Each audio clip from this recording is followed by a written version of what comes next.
So in this tutorial I'm going to show you how to use a lot of different tools in Photoshop to put together a montage. It's basically a photo montage combining lots of different pictures into one final end result. So I've already put some imagery on my desktop, mainly a portrait and some textures.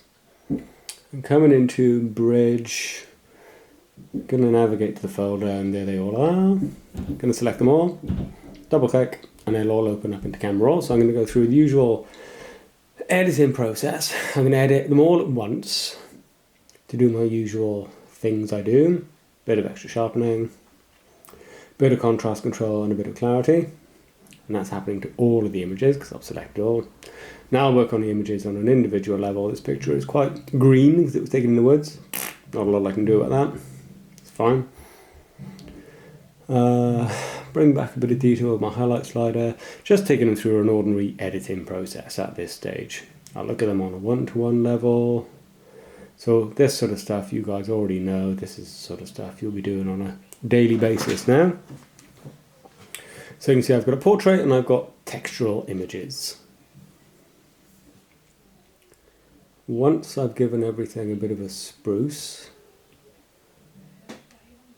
I'll select them all and then click Open Images in this point. This is going to take them all through to Photoshop. They're all going to open up at once. I'm going to minimize Bridge, just get it out of the way so I can see what I'm doing. Come back into Photoshop. And all the imagery will open up. I like to have all of the images opened up as images in their own right, not as tabs. I don't like the tab structure. I turn that off in my Photoshop preferences. Once all the images have opened up, I'll bring the main image to the front. The main image is my portrait. And that's the image that I'm going to be using as my base image, onto which I will drag and drop other images. So I'm selecting the Move tool, just dragging and dropping it from the original onto my portrait. You can see on the right hand side I've got a layer 1 texture and the background. And then I'm going to go into my blending modes and change from normal to overlay. It's going to make it a little bit more see-through. Then I'm going to go into adjustments. And I'm going to use my saturation slider to take out the colour from the portrait. There we are, that's nice. I'm going to use my opacity slider to make the texture more see-through. Notice that I'm chopping and changing between different layers as I go. I'm being aware of which layer I'm using on the right hand side. I don't like the graphic on the t-shirt. It's a bit too much, so I'm going to use the lasso tool to draw around it, and then making sure I'm on the background layer because that's where those words are. I'm going to select the background layer, going to come up to Edit and Content Aware Fill, click it, don't worry about anything on the right hand side, just click OK. If you keep an eye on the words, they will vanish and be filled with other content taken from the surrounding area, in this case the t-shirt. Lovely, that's worked really well. It's made those words less distracting. And then I'm going to pretty much just do kind of the same thing really, drag and drop images onto my base image. So, the bubbles image, I'm not going to drag the whole thing, I'm going to use the lasso tool to draw around the part of the bubbles that I wish to use. So I'm using a selection tool to make a selection. And then I'm going to blend my selection in so that it looks more natural. So I've gone to feather, blending and feathering by 200 pixels. I've right clicked and I've clicked layer via copy, and I'm now dragging that onto the image. I can place that wherever I want.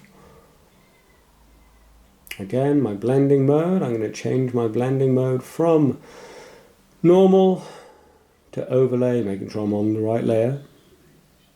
It's going to make those bubbles more see-through. There we are, it's starting to look kind of cool. Again, using the Move tool, just put it where I want it.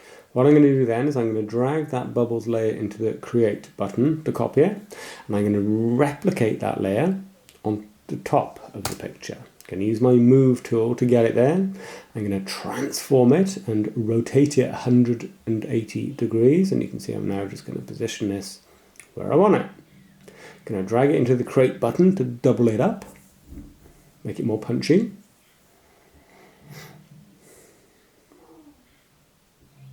Happy with that. Going to close it down. And then pretty much the same thing. Move tool, drag an image in, lasso it,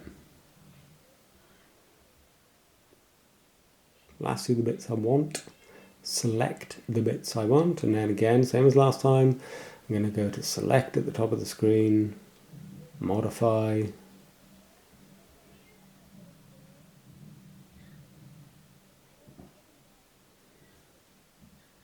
and feather by 200 pixels. Now this time I'm going to do something a little bit different, and I'm going to click inverse. What that's going to do is it's going to flip my selection. And that will enable me to press backspace and delete the bits I don't want. Again, an overlay. Start to look really cool now. Move tool, put it where I want it, see the eyes. Make this one a little less opaque. And we start to get a really nice image form now. I'm going to get rid of a bit more. So lasso, oh, I'm on the wrong layer. So lasso, and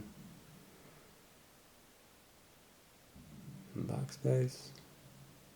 Got a couple of areas that I want to infill.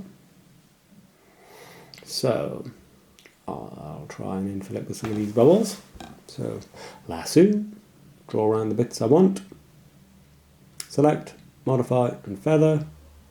Going to feather this one by a little less because it's a smaller selection. Right click, layer via copy, move tool, drag them in,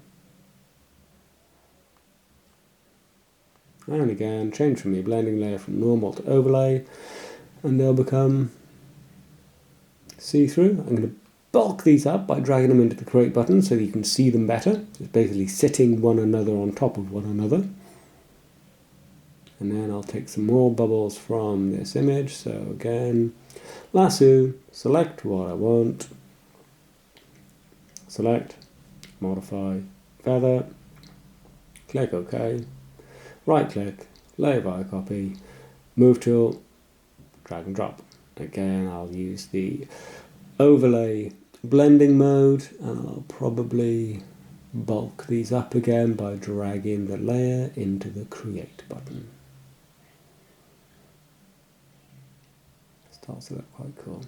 And I'll do exactly the same thing on the right hand side.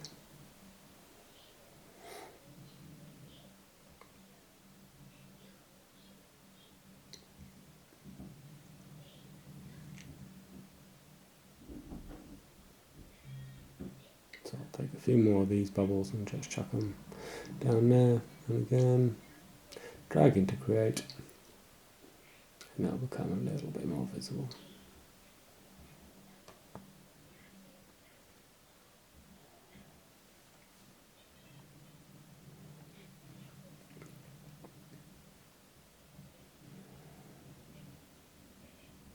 Just going to make that green layer a little less green. Looks nice about halfway. So that was hue and saturation, using my saturation slider. And there we have an end result. Got a worksheet to accompany this, including notes and details about the tools that I've used.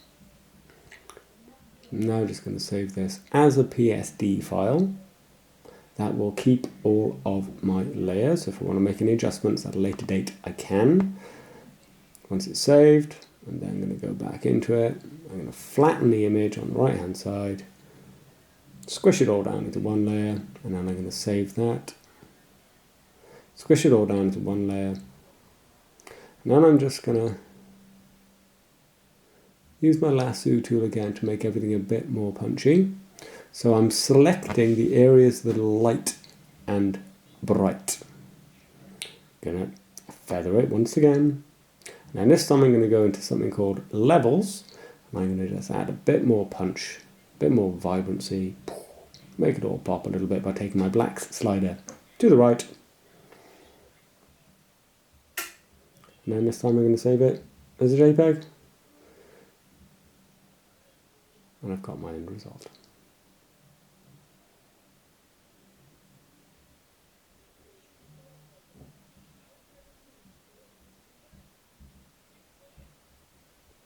And those two images, the PSD file and the JPEG, are both